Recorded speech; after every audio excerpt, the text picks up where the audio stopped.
Labutis merginas, tai ačiū labai už tai, kad įsijungėte mano jau trečiąjį video vlogą ir dėkoju, kad žiūrite mano video, tikiuosi jūs randate kažkokios įdomios informacijos jums reikalingos.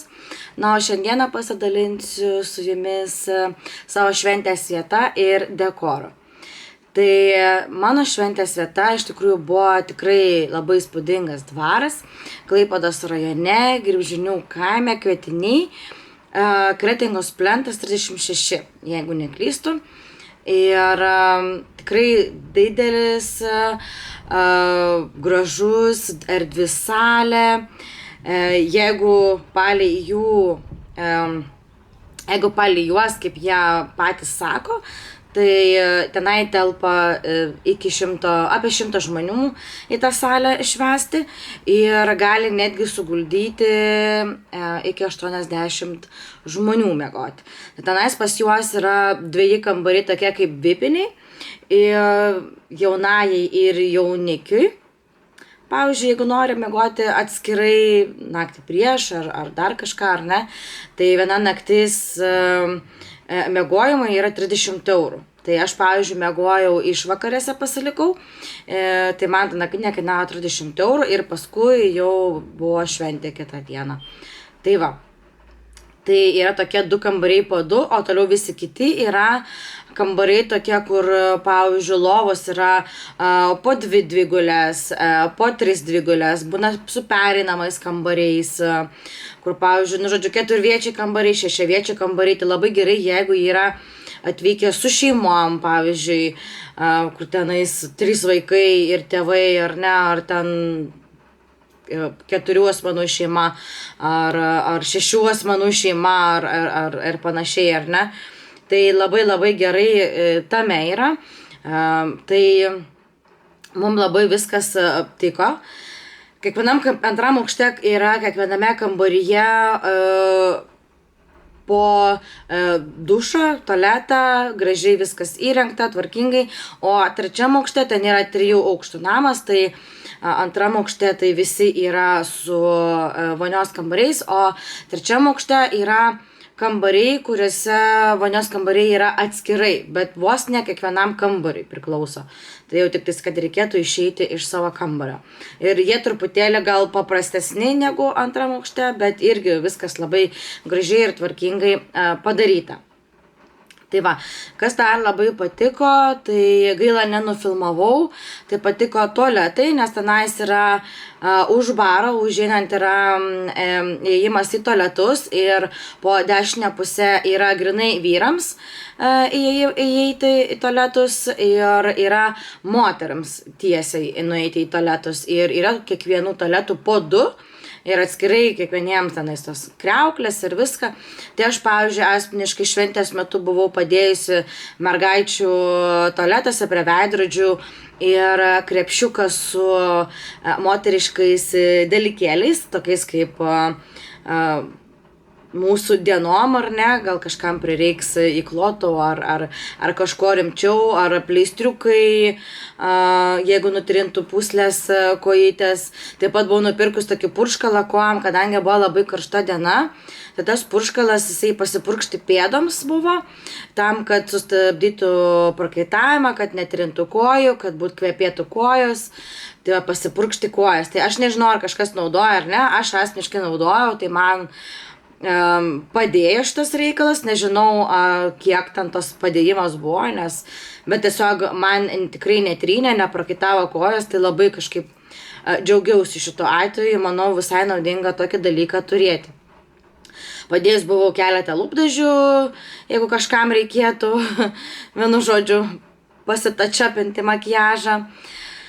Ir kol kas, man atrodo, lyg ir tiek, bet vienu žodžiu, tokie minimalūs dalykėliai kiekvienai, kurie gali praversti. Tai vat, ir jo, tai man labai patiko tas, nes kitose būna vietose, kur yra vienas tualetas tik tais. Ir tada visiems reikia dalinti lauktis. Pavyzdžiui, kai žiūrėjau Župės sodybai, nesu tikra dėl didžiosios salės, bet mažojoje sodyboje esu ir pati buvusi dalyvavusi vestuvėse. Tai tenais buvo tik vienintelis tualetas toj bendroj salėje ir tai, žodžiu, visi turėdom laukti, tiek moteris, tiek vyrai, nuo tualeto, kada pakaitom spėsi užgaudyti, kada jisai laisvas yra. Aišku, tai viskas labai gražiai įrengta ir visa kita, bet tas nepatogumas, kad tiesiog tenais yra jisai vienas ir tada tokia eilutė, vienu žodžiu. Tai va, tai tas labai labai patiko. Toliau, aišku, labai daug erdvės. Lauke labai daug erdvės, tokia kaip ir pastogė yra, jeigu lytų ir visa kita, tai mes buvom svarstę, jeigu lietus lytų, tai netgi ceremoniją būtume ko gero ten darę, bet ačiū Dievui neprireikė, oras buvo tiesiog tobulas, tai, kiek tas tobulas, labai buvo karšta, bet labai džiaugiamės, kad tiesiog nelyjo, buvo momentų pakrapino, taip nedaug, bet tik tiek. Tai va, labai gražus fasadas ir aišku tie fontanai, gaila, kad nebėgo tuo metu vanduo iš jų, bet tikrai labai gražų įspūdingą vaizdą pridavė. O balkonai taip pat yra priekiniam fasade ir yra išėjimai iš abiejų jaunųjų kambarių. Tai pavyzdžiui, vestuvių dieną mano jaunikis ruošėsi gretimam kambarį, o aš tame kambaryje, kuriame aš miegojau. Tai mūsų abiejų išėjimas buvo irgi į tą būtent balkoną, tai mes tenais darėmės ir nuotraukų vestuvių rytą pasiruošimo metu, tai labai gražiai viskas gavosi. Tai iš tos pusės labai patiko. Toliau dekoras. Tai jie duoda tokį kaip statinį, kaip pasakyti, paketą, nežinau kaip čia įvardinti, bet jeigu yra noras, galima ir naudotis jų duodamais dalykais. Tai pavyzdžiui, jie duoda stalus, kėdes, kėdžių apvalkalus ir staltieses, viskas yra balta. Taip pat galima nuomotis servetėles ir vienu žodžiu, tas arba medžiaginės, arba nemokamai duoda, kaip suprantu, popierinės servetėlės. Duoda dar ir įrankius, stiklinės, taures. Taurių, sakė, turi berods, jeigu šampanai, apie 20 gal. Tai mes realiai norėjom daryti šampaną staliuką ir buvome paprašę, kad galėtų personalas papilstyti šampaną, tai kadangi sakė, turi tik 20, mes dar dasipirkom tų taurių, kurių dėja neprireikė, nes jos vis tiek neatliko to, kas buvo paprašyta. Tai čia vienas iš tokių minusų, kurias aš papasakosiu grinai jau vėliau apie minusus, bet dabar kol kas eina pliusai. Tai kaip ir minėjau, duoda kėdes, kėdžių užvalkalus, staltieses, įrankius, taures, grafinus kelių ten skirtingų rūšių, vandenį, kur pilstyti talpos, paskui servetėlės baltas po medžiaginės nuomoja, bet ten centais gaunasi, kad labai pigiai gaunas, bet aišku, reikia žiūrėti labai, nes man kai padavė, tai ten dalis buvo suplyšusių, ėjau mainyti. Ir murzinos kai kurios buvo neišsiplaunančios, tai ėjau mainyti į švarias ir į sveikas. Tai va, tai labai reikia žiūrėti. Ir arba, man atrodo, paprastos medžiaginės, ne medžiaginės, o papirinės servetėlės lygiai ir nemokamai. Tiksliai to nežinau, neklausiu, nes aš ėmiau medžiaginės. Ir sidabrinės 3 dydžių žvakytės. Taip pat tokios stambesnės irgi buvo duodamos, kas nepatiko, kad jos nebuvo nuvalytos ir labai sunkiai man pačiai sekėsi nuvalyti ir jau realiai nebebuvo laiko ten jų gramdyti. Žodžiu, tai tas truputėlį nuvylė, bet ką padarysi. Tai va, toliau kava arbata įeina šventės metu, kaip ir pusryčiai, į visą paketą toliau įeina taip pat vakarienė, furšetinis stalas, galima rinktis arba furšetinį stalą, arba ant stalo maistas. Mes, aišku, furšetinį rinkomės, nes nenorėjome ant stalo maisto, kad būtų kuo mažiau nereikalingų daiktų ir dalykų. Ir paskui įėjo, aišku, pusryčiai.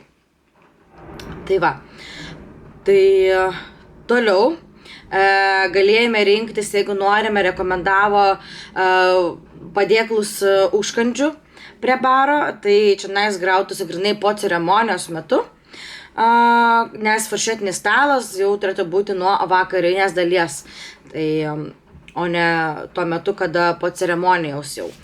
Tai va, tai mes ėmėme 3 padėklus, vienas padėklas 40 eurų, bet aš realiai pati tai jų net nemačiau, nes realiai viskas taip greitai vyko. Po ceremonijos greitai pasifotkinam su svečiais, ko pakėlėm tas taures ir visa kita, visko tiek daug vyko aplinkui, tai realiai aš net nemačiau tų užkandžių, jie labai greitai dingo, bet kas sakė, kaip ir buvo lyg ir skanu, bet sakyčiau, kad kaip ir mažokai gal. Tai va, tų žmonių pas mus tų žmonių buvo apie 45 svečiai, su mumis 7, tai 3 padėklų užkandžių neužteko.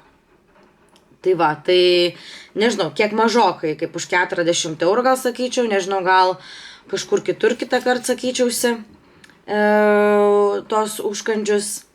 Tai va. Bet, kaip ir, nežinau, tokią didžią šventę dariau pirmą kartą, tai net nežinojau, kiek tiksliai ten tų užkandžių reikia ir visa kita. Tai va, ir kažkaip nežinau, dažniausiai, kiek būdavau vestuvėse dalyvaudavau, tai būdavo furšetinis stalas, tie visi užkandžiai ir kažkaip atskirų padėklų nebūdavo. Tai man tas buvo labai keista, kad mums pasiūlė būtent dar atskirai pirkti užkandžius, nes nežinau, kažkaip kitur lyg ir nematydavau tokių dalykų. Nors gal ir būdavo, man atrodo, jeigu kažkas darydavosi ceremoniją kažkur kitur, būdavo šampanas, staliukas ir užkandžiai. Tai jo, tai gal ir logiška. Tai va, bet kadangi viskas vyko vienoje vietoje ir, tikrai furšetinį stalą gal galėjo ir anksčiau paruošti, kad būtų užkandžiai tam, nes realiai vėliau tikrai labai daug užkandžių liko. Po šventės. Aišku, ir po šventės valgė, bet tikrai daug užkandžių liko, buvo nesuvalgyta, tai manau būtų tas pats tas tuo metu. Tai va, bet čia taip galima mąstyti. Įvairiai. Tai va, čia gal tiesiog mintis, kaip aš galbūt daryčiau kitą kartą, galbūt bandyčiau tartis tokiu būdu daryti, tai čia gal tokia tiesiog idėja jums pačioms. Toliau dėl maisto, šiaip jie sakė, siūlo taip daryti, kad vištieną ten moteriam, vyram kiaulieną, bet aš nenorėjau skirstyti pagal lytis ir žinau, kad yra svečių, kurie nevalgo mėsos išvis. Viena iš jų taipogi esu aš. Aš valgau, pavyzdžiui, tik tais žuvį, arba paukštieną dar valgau, bet aš nenorėjau vištienos per savo šventę, galvoju, kiekvieną dieną aš ją valgau, tai labiau norėjau žuvies pati, tai jie tokią opciją davė. Tai aš sakiau, noriu, kad mano svečiai išsirinktų patiekalus patys, ką nori valgyti. Tai man konkrečiai pasakė, kokie yra patiekalai ir kas įeis, tarkim, kaip jie bus pagaminti. Tai, pavyzdžiui, kiauliena, ten buvo su grybų padažu ir daržovėm, ten vištiena su ananasų padažu, man atrodo, ten, o žuvis buvo lašiša su ryžiais ir daržovėm. Mano žodžiu, tai taip ir dariau, padariau meniu, viską surašiau, koks tas yra meniu ir kas įeina, išsiuntinėjau svečiam ir leido patiem pasirinkti. Tai daugiausiai rinkosi kiaulieną ir žuvis ir viština buvo mažiausiai. Tai va, ir viskas gavosi labai gerai, labai skaniai, išskyrus, kas liečia maistą, tai čia jau eina prie minusų, kad jie vestuvių rytą norėjo pakeisti man ingredientus, kas įėjo į patiekalus. Tai realiai aš meniu išsiunčiau vieną su vienu meniu, o pabaigoje gaunasi taip, kad jie ruošiasi daryti viską kitaip. Tai čia jau papasakosiu vėlgi prie minuso atskirai, tai buvau nelabai patenkinta šito atveju, bet man, kaip sakant, paėmus į rankas, padarė kaip reikia ir buvo maistas tikrai labai skanus. Tai vat. Toliau, kas dar, Tai jeigu jau pradėjau kalbėti ką tik neseniai apie maistą, tai papasakosiu tą istoriją, ar ne? Tai ryte aš jau ten dėliojau servetėlės, tvarkiau, išėjo šefė ir norėjau tiesiog pasakyti, kad vienas žmogus kiaulieną valgys be grybų padažo, nenori tiesiog to grybų padažo. Tai jinai sako, tai nebus grybų padažo. Sakau, kaip suprasti, nebus grybų padažo. Nu tai sako, ne sezonas, nėra grybų. Sakau, kaip suprasti, nėra parduotuviai grybų. Nu, žodžiu, likau nesupratus, sakau, kad man nelabai, sakau, taip tinka. Aš žmonėm išsiunčiau meniu, visi išsirinko maistą ir daugelis rinkosi kiaulieną dėl to grybų padažo ir dabar jo nebus. Sakau, tai kokį iš čia padažą žada daryti? Nu, tai paprikų ir svogūnų. Sakau, tai paprikų daug kas netoleruoja. Sakau, pavyzdžiui, tai, sakau, netinka toks variantas. Nu, tai tada svogūnų padažą. Ta prasme, svogūnų padažą, sakau, tai čia net ne padažas skaitosi, sakau, nesąmonė. Kas čia per padažą, sakau, man, sakau, taip netinka, jeigu buvo pasakyta vienoks meniu, jis toks turi ir likti. Sakau, negi nėra grybų parduotuvėse, taigi buvo viskas sutarta. Nu gerai, jau paskambinsiu, kad atvežtų grybų, mano žodžiu. Nu tai padarė su to grybų padažu, kaip ir žadėjo, mano žodžiu, maistas buvo skanus, viskas gerai, bet vis tiek vieną dalyką padarė ne taip, kaip reikia. Vaikų patiekalas turėjo būti vištienos kepsniukai su fri bulvytėm, tai padarė vištienos kukuliukus kažkokius su ryžiais. Ir manęs apie tai neinformavo, kad jie pakeitė šitą dalyką. Aš sužinau realiai tik po savaitės, nes aišku svečiai ten man nieko nesakė apie šitą pasikeitimą. Aš pati nemačiau visų šitų dalykų, nes tiek daug visko vyko, kad net netkreipiau dėmesio. Tai realiai paskui tik kai kalbėjimas, man sesuo pasakė apie tai ir pradėjau klausinėti svečių, nu tai akurat, vienu žodžiu. Tai manęs net neinformavo apie tai, kad pasikeitė vaikų maistas. Tai įsivaizduokit, jeigu yra truputėlį įmantresnių vaikų, kurie nevalgo kokių ryžių ar ten dar kažko, tai ar ne, ir mėgsta fri bulvytės su vištiena, tai ten galėjo baigtis ir kažkokiam gal nelabai laimingom ašarom ar dar kažko, tai, nu, žodžiu, realiai nesvarbu, viskas buvo gerai su tais vaikais, kiek supratau iš kai kurių mamyčių, kad nelabai gal patenkinti tie vaikai buvo, nu, bet suvalgė. Tai va, bet vis tiek, nu jeigu yra kažkoks pasikeitimas, tai turėtų man pranešti, ar ne? Tai va, toliau kitas dalykas buvo tai, kad kolektyvas, nu kaip mums sakė, kad bus padavėja ir barmenas. Tai galės padaryti kažkokius tai tenais minimalius ten kokteilius nesudėtingus, vienu žodžiu, ir padavėja tenais nešas tą maistą, barmenas galės padėti kažkiek tai. Nu gerai, galvoju, super, nereikės ten samdyti, baras yra didelis, viską neleido niekam iš baro, barmenas sako viską papilstis. Galų gale gavosi taip, kad aš nelabai supratau, kas ten per stafas buvo, kas ten per žmonės, nes ten tiesiog toks jausmas, kad buvo nusamdyti žmonės, kurie nelabai žino, kaip reikia aptarnauti žmonės. Apie barmenę iš vis patylių nieko nemokėjo daryti, belenkaip ten pilstė. Vienu žodžiu, kolektyvas buvo nelabai mandagus, nelabai besišypsantis.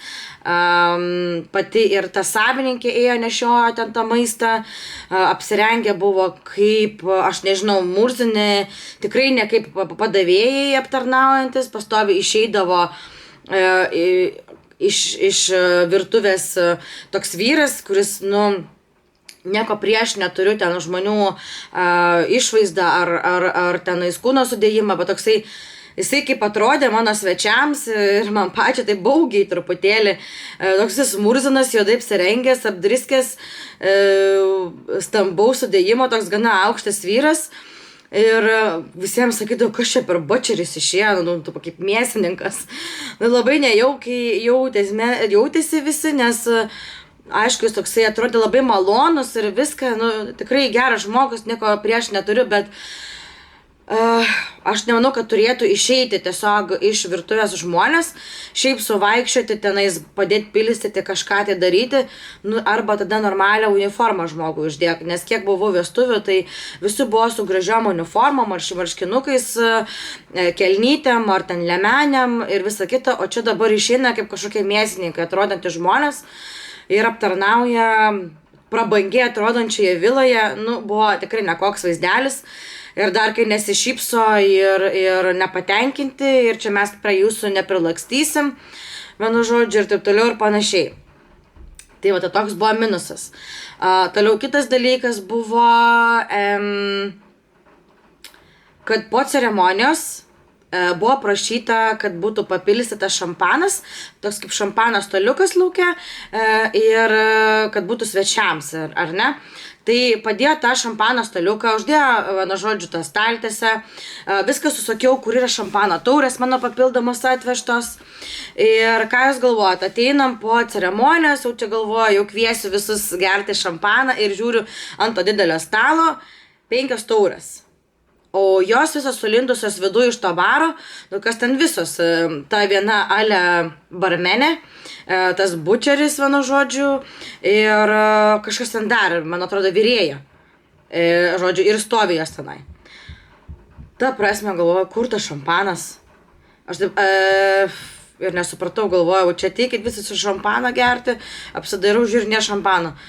Tai žodžiu, ėjo tenais jau prašyti žmonės to šampano prie to baro, nuėjo mano švogeris, klaus, kur tas šampanas, tai jūs pilstykit šampaną, tai nežinom, kur šampanas. O šampano 5 dėžės padėtos bare.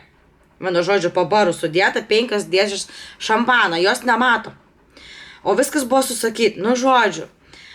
Tai paskui šiaip netai pradėjo pilsti tą šampaną, patys svečiai gavo eiti, neštis tą šampaną iš vidaus, kažkokią nesąmonę.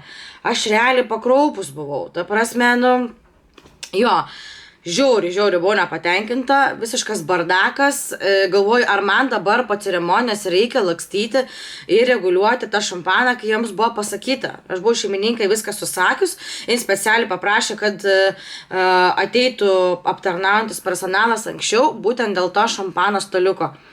Ir jos nepadarė to, ko reikia. Tai žodžiu, buvo tikrai labai nejauki, nepatogi situacija. Nu ką? 24 valandas iki vestuvių, kaip jaučiamės? Gerai, ane? Darbai dar tebe vyksta. Kiek čia tų valandų? 10 vakaro jau. Bet judam į priekį, ane? Jau beveik baigiam, ane, Viktorija? Kaip mūsų šventės organizatorė ir vadovė ir jaunoji ir visa kita ir diriguotoja šio vakaro. Judam, geras nuotaikos, viską, tik pavargus belenkai, bet žiauriai excited. Pavargę, vargiai pavalgę, bet viskas labai gražiai rytoj čia atrodys. Tai va. Nu ką, štai kaip atrodo mano dekoriukas. Dabar jau yra žiauriai vėlu. Iš tikrųjų. Tik neseniai išėjo mano kompanija, draugai. Dar aišku, čia yra nebaigta. Dar čia va laukia šitie dalykėliai servetėlių. Gausime rytoj. Ir eisiu miegoti. Būsiu viena šitoje salėje. Ta prasme, ne salėje, bet šitame visame dvare. Dar daug, kai reikia padaryti. Šitos kėdutės jau laukia rytojaus, kad išeitų į lauką.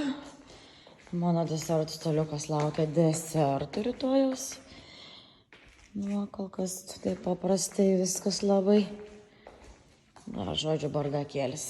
Nu, bet nieko. Ką, labanaktis? Darbai vyksta. Arka atvežė, montuoja. Nice. Aš lankstau servetėlės. Fotosiena. Nu ką, toliau apie patį dekorą. Tai dekorą dariau pati ir padėjo man draugai keli ir mano vyras. Tai mumis leido iš vakaro atvykti, viską susivežti ir susidėlioti ir aš tenais paskui likau miegoti. Tai va, tai didžiąją dalį dekoro pirkau tiesiog Temu ir AliExpress'e. Iš pradžio AliExpress'e pradėjau pirkti, žiūrėtis, o paskui tik tais Temu, nes aš iš pradžio Temu nelabai žinojau dar ir nepasitikėjau. Bet iš tikrųjų gailiuosi, kad nepradėjau daryti pirmiau Temu, nes AliExpress'e dar papildomai mokėjau už pristatymą. O Temu už pristatymą mokėti nereikia ir viskas ateina daug greičiau. Na, bet žinai, gyveni ir mokaisi. Tai va, tai kodėl nusprendžiau pirkti ten, nes iš pradžių ieškojau, aišku, dekoro nuomos ir kainos atrodė tikrai labai didelės ir galvoju, negali būti, kad nėra niekur normaliom kainom.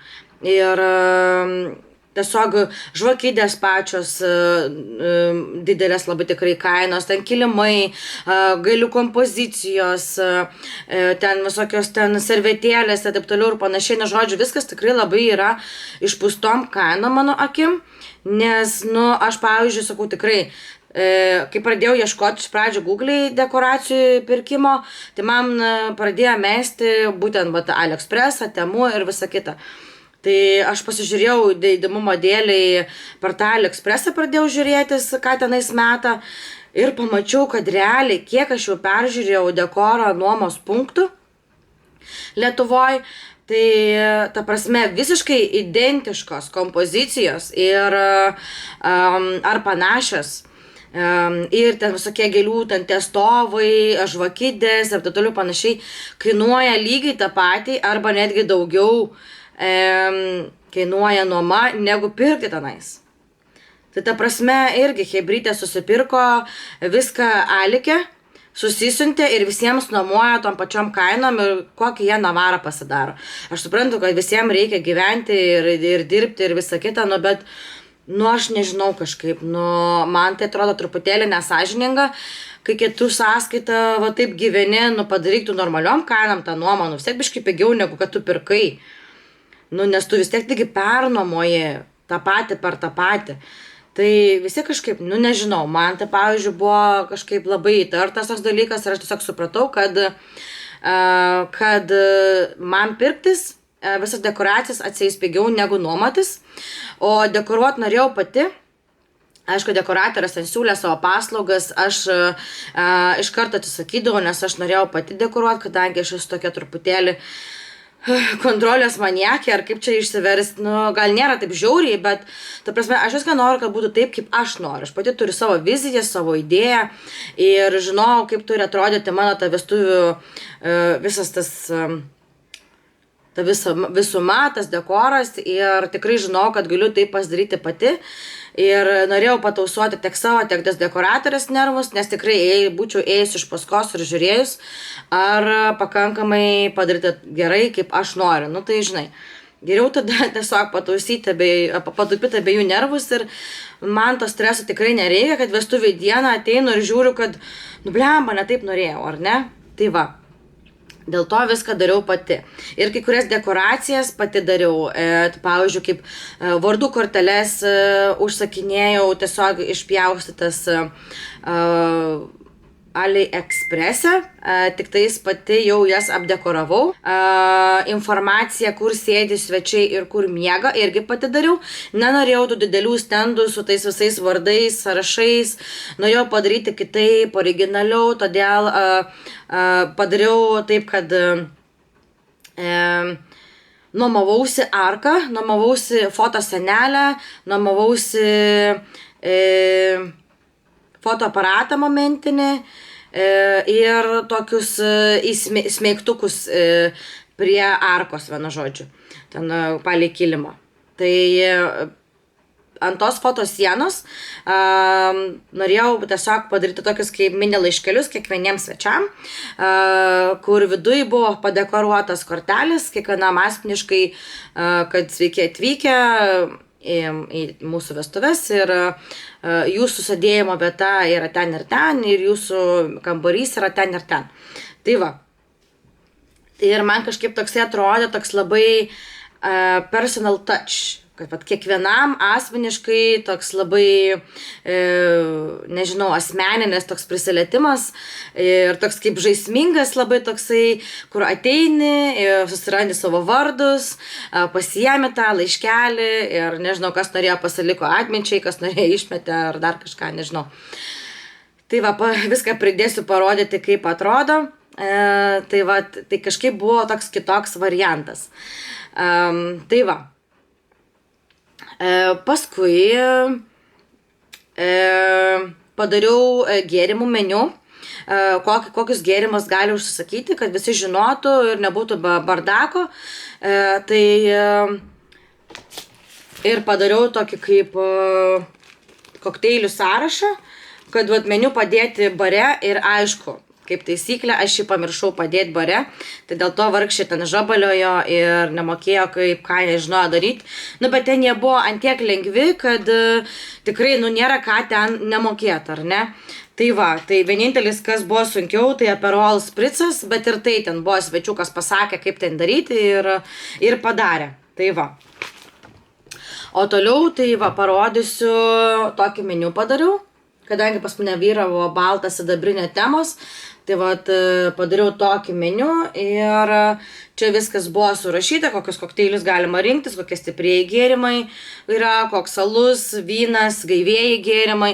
Tai tiesiog ateina, pasako ir įpila. Nereikėtų kiekvienam svečiui klausti, tai ką jūs turite, tai kokią degtinę, tai kokius sultis, ar kokios ten limonadai, kokį alų turit, ar turit nealkoholinio, ar ne, mano žodžio, tokie dalykai, kad nebūtų. Tai tiesiog galvoju, padarysiu paprasčiau.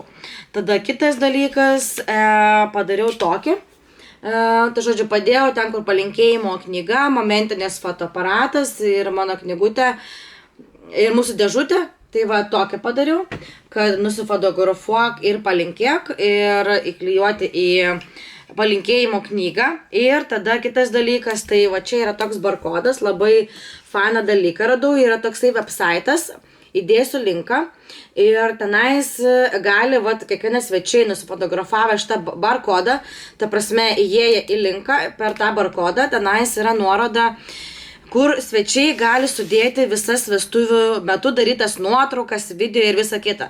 Tai pavyzdžiui, jūs susikuriat savo akauntą tenais, padarote kaip vestuvinį, mano žodžiu, pasveikinimą svečiam, net kad pasveikinimą, kad tenais bus, žodžiu, ten jūsų nuotrauką įsidedat ir tenais, žodžiu, kad gali žmonės dėti nuotraukas. Tai realiai jūs įeinat, jums ateina į elektroninį paštą kiekvieną kartą žinutę, kada svečiai įkėlė nuotraukų. Jūs ateinat, galite tas nuotraukas pamatyti, jas parsisiųsti. Jeigu norite padaryti tą albumą ir svečiam prieinamą, tada reikia mokėti. Kitu atveju, jeigu prieimą turite tik jūs, tada yra tai visiškai nemokamai, įsivaizduojat. Ant kiek tai yra faina ir patogu ir realiai yra tiesiog nuoroda, kur galit nusikopijuoti ir svečiam nusiųsti per Messengerį. Jeigu, pavyzdžiui, per vestuves nebuvo laiko jiem ten prieiti, arba nematė, arba nežino, tai tiesiog tą nuorodą galite žmonėms nusiųsti per Messengerį ir jie sukels tenai ir taip nuotraukos nepraras kokybės. Todėl, kad per Messengerį arba Instagramą siunčiant yra suprastinama kokybė. Tai va, tai labai fainas, geras dalykas iš tikrųjų va šitas. Tai tikrai įmesiu nuorodą jums ir tada dar turėjau padariusi štai tokį informacinį dalykėlį svečiam irgi padėjus. Ką daryčiau kitaip? Tai šitą dalyką aš nusiųsčiau geriau visą informacinį lapą kiekvienam asmeniškai ar per Messengerį ar dar kažkur tai, nes atvirai pasakius, tie svečiai niekas nie tenais ir neskaitė, labai retas kuris. Aš galvojau, kad žmonės neturėdami ką veikti, kol lauks ceremonijos, eis susirasti tiek savo vietų, dairysis, prieisi dėti vokelį ir prie pat vokelių dėžutės yra būtent padėta šitas remelis brangus svečiai kreipiniu, kad kiekvienas galvojus svetys atkreips dėmesį, kas ten parašyta. Tai va, tai dėja, ne visi atkreipė dėmesį, tai daryčiau kitaip, nusiųsčiau kiekvienam asmeniškai prieš pat vestuves. Tai va, nes ten buvo parašyta, kad pavyzdžiui, kada vyks ceremonija, kokiu laiku susėsti, užimti savo vietas, į kurią pusę, kad tenais, kada vyks vakarienė, kokiu laiku, paskui tenais apie fotosesiją, žodžiu, bendrinę visą informaciją, ką kiekvienas svetys turi žinot. Vienu žodžiu. Tai va, tai tiek. Apie tokius pasirinkimus. Naudingas tikrai dalykas buvo, kas skaitė. Ir aišku, nukreipimas, kur rasti jų sėdimas vietas ir visa kita, kur yra. Kadangi nėra stendų, tai kad savo vietas ir visą informaciją rasite ant fotosienos. Tai va, kadangi daug kas to nepaskaitė, tai jau aišku buvo, kas žinojo, tas nukreipinėjo visus kur ką, tai toks biški bardakėlis buvo. Tai truputėlį ką dabar jau daryčiau kitaip, tai nusiųsčiau kiekvienam asmeniškai iš anksto. Todėl, kad aš neturėjau planuotojos, aš neturėjau koordinuotojos, tai viską dariau pati, o kol vyko pasiruošimas, aš jau koordinuoti negalėjau. Tai mano patarimas būtų toks, kad arba turėti kažkokią tai draugę ar artimą asmenį, kuriuo pasitikėt, kas pakoordinuotų, būtų jau pasiruošęs viską ir lauktų tų svečių ir pakoordinuotų viską, arba turėti nusisamdžius koordinatorę, jeigu jau neturit planuotojas, bent jau koordinatorę nusisamdyti, kuri tą visą šventės eigą koordinuos, kada susėsti svečiam, kur susėsti, kas ir kaip. Aš buvau tam tikriem žmonėm paskyrusi darbus, tai ačiū savo draugiam ir artimiesiems, kurie padėjo ir prisidėjo. Tai be jų nežinau, kaip būčiau užsivertusi, bet jo, truputėlį buvo sudėtinga. Būtų tokia rekomendacija, kad tokio žmogaus iš tiesų tikrai reikia. Tai aš buvau paskyrus, sakau, užduotį savo draugiam, tai jos tai atliko, bet momentais buvo, kad, tikrai ne viską nei aš galėjau sužiūrėti ir numatyti, ar ne, nei jos. Ir aišku, nenorėtųsi duoti visiems tokio krūvio jau tiems svečiams, ar ne, kad per daug galvotų. Tai va, įdėsiu būtinai video, kaip aš pasidariau savo tas vardo korteles ir tas kitas korteles ir taip pat stalo numerikus pati dariau, dekoravau ir visa kita. Tai įmesiu, aišku, kadrus, kaip ten viskas vyko, pasiruošimas ir visa kita kažkuriuo tai metu. Ir šiaip viskas vyko puikiai ir gerai ir tikrai šventė buvo nuostabi. Čia buvo tik minimalios smulkmenėlės, kas buvo negerai su pačia ta šventės vieta ir aptarnavimu, bet pati šventės vieta šiaip yra tikrai nuostabi, ten dar yra galimybė išsinuomoti sekančią dieną ir pirtį su kubilu. Ten yra ir tvenkiniai, vienu žodžiu, kur galima ir pažvejoti ir viską, tai žodžiu yra ir šiaip, kad šventės gali vykti visokios ar ne. Tai va, tai tą vietą tikrai rekomenduoju. Tai kas liečia būtent dekorą, aš ant dekoro išleidau, sumokėjau 450 eurų, plius minus, tai manyčiau visai neblogai, 450 eurų. Toliau, kas liečia dekorą, tai pavyzdžiui, pirkau gėlių kompozicijas, pirkau vazas, tas stovus. Tai stovus tikrai rekomenduoju pirkti kuo didesnius. Pas mumis buvo 59 cm aukščio, todėl kad jeigu bus žemesni, tada užstos žmonių veidus ir nieks nieko nematys ir jūs pati nematysit, kas vyksta ten salėje ir visa kita. Tai mūsų stovai buvo tikrai puikaus aukščio, viskas matėsi, viskas buvo gerai ir neužgošta. Paskui labai patiko idėja būtent ant tų didelių storų žvakidžių nusipirkti nestandartinės formos žvakidės, tai yra žvakės, tai jos apvalios, tokie rutuliukai. Žiauriai gražiai atrodė, man, pavyzdžiui, daug gražiau atrodė negu tos storos ilgos ir jos mažesnės, tai vėlgi nėra taip, kad ten užstotų per daug vaizdą ir panašiai, tai visai kitaip atrodė. Tai va, tai paskui ten pirkau tokius deimančiukus, stalo padėkliukus, tokius veidrodinius, ant kurių padėjau būtent tas stovus, mažas žvakidės, tea lights, kur dedasi, arbatinės žvakės. Tai jų aš turėjau labai didelį kiekį, apie 80. Aišku, aš šiandien jų nepanaudojau visų, bet Tikrai jų reikėjo visur, tiek aš dėjau ir ant desertų stalo, ir ant kiekvieno stalo, kur žmonės sėdėjo ir visa kita, tai tikrai prisireikia, jeigu ką parduodu. Papigiai, žinokit, galit rašyti. Tai va, nes man tikrai nemanau, kad daugiau jų gyvenime prisireiks. Toliau, aišku, tenais visą kitą susidėliau. Taip pat pirkau būtent kaspinus ant kėdžių rišti. Paskui pirkau žiedelius tokius, kaip juostelės, kur užsiklijuoja ant servetėlių. Dar tokius padėkliukus pirkau vienkartinius ant tokias kaip polėkštės padėti. Tai irgi labai gražiai viskas visumoje atrodė, nes man atrodo, kad bus per daug tuščia, jeigu jų nebus. Tai va, tai kažkaip visumoje viskas tikrai labai gražiai atrodė. Tai va, tai ir paprastai, ir kažkaip ir elegantiškai, ir moderniai, tai visumoje man vaizdas tikrai labai patiko. Ir daugelis svečių tikrai labai gerai vertino tą dekorą. Nežinau, kaip atrodo jums. Galite pasakyti savo nuomonę, man labai įdomu, ar jums patinka tas dekoras. Iš tikrųjų, pirmą kartą dekoravau vestuves, niekada nesu dekoravusi anksčiau nieko panašaus, tai tikrai labai jaudinausi. Visų nuomonė buvo labai įdomi ir visa kita, tai va. Ir tikrai galima viską pasidaryti pačioms, ypač jeigu įmanoma su šventės vieta susitarti, kad įleistų anksčiau ir vakaro prieš, tai ramiai viską pasidarot ir viskas. Tai va, ir kitą dieną dar, kas buvo labai gerai, mes galėjome ramiai būti nors ir dar pusę dienos. Kaip kitose vietose reikia išeiti iki 12 arba 1 valandos, pas mumis mes išvažiavom gal kad 3.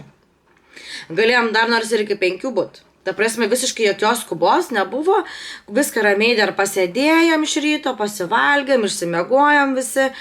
Paskui, kol susikrovėm visus daiktus, kol ten ką išvežė, aš sakau, sėdėjau, laukiau tas šeimininkės, gal iki 3 valandos, kol jinai atvažiuos, kad su ją paskui atsiskaityti. Tai iš tikrųjų, sakyčiau, netgi pliusas, nes nereikia stresuoti ir lėkti bėgom ten strimgalviais, anksti keltis ir visa kita. Tai visi, kas norėjo, kada išsimiegojo ir nebuvo nieks varoma ir tas yra labai labai gerai, tai tikrai pliusas. Tai kol kas tiek, tikiuosi buvo naudingos informacijos. Jeigu dar kažkas domina ar kažko nepaminėjau, tai drąsiai klauskite. Ir su mielu noru atsakysiu ir susitiksime tuomet kitame video. Ačiū Jums labai. Ir jeigu patiko, prašau, negailėkit patiktuko, pasubscribinkit mano kanalą, tikrai dar daugiau informacijos on the way, kaip sakant, pakeliui. Ir pakalbėsim ir apie alkoholį, ir apie dar kitus dalykus. Tai susitiksim kitame video vloge.